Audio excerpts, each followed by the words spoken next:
Yang pastinya kalau Ramadan sendiri ya, kalau untuk kita dari sales khususnya di bisnis sebenarnya ada pro and cons-nya sih Mbak.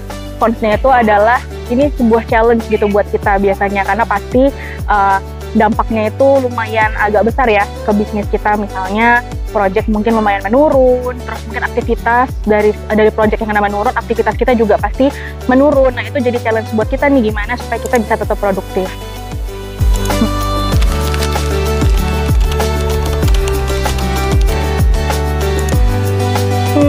Menarik nih pertanyaannya ya. Sebelumnya terima kasih Mbak, pertanyaannya tuh menarik banget. Nah memang iya, saya sebagai orang yang non muslim ya itu juga cukup challenging, tapi karena teman-teman juga di sini mostly yang muslim, jadi itu juga jadi banyak menambah ilmu saya sebenarnya ya selama ini. Jadi sebenarnya untuk Ramadan ini bisa dibilang nggak terlalu hal yang mengagetkan dan jadi tantangan yang besar juga buat saya, karena saya udah terbiasa gitu mengikuti orang-orang yang merayakan Ramadan ini. Jadi saya mungkin juga salah satunya saya bisa mengikuti puasa juga, mungkin biar bisa lebih bonding ya sama teman-teman di sini. Jadi bisa juga buat event-event buka puasa bersama sama klien gitu, atau ya ngajakin event-event Ramadan misalnya sama klien gitu sih biasanya Mbak.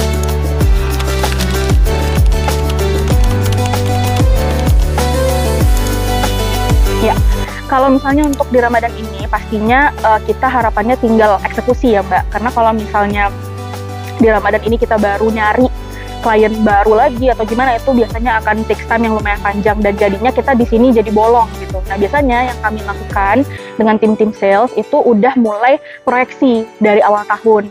Nah biasanya kan dari awal tahun kita udah bisa tahu nih, oh di tahun ini bulan berapa gitu Ramadannya gitu kan. Nah dari situ kita udah mulai nih, misalnya kalau dapat needs dia tuh mau jalannya mungkin di bulan 7 pun, tapi dapatnya di bulan 1, kita kejar maksimal paling lama itu sebelum Lebaran atau pas puasa itu udah bisa di SO kan gitu.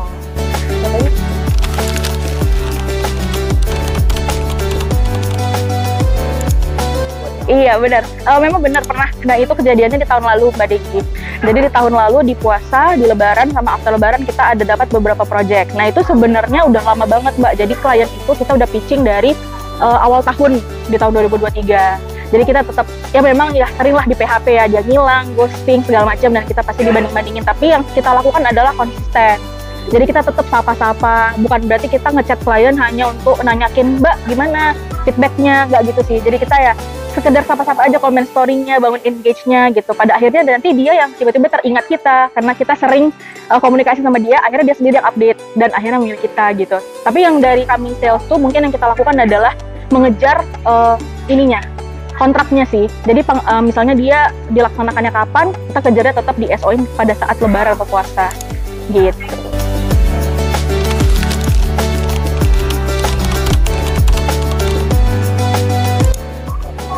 Seorang entrepreneur itu kalau menurut BK pribadi adalah bisa melihat opportunity di segala situasi.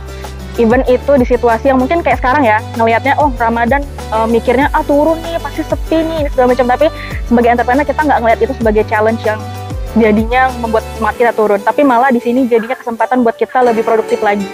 Gitu.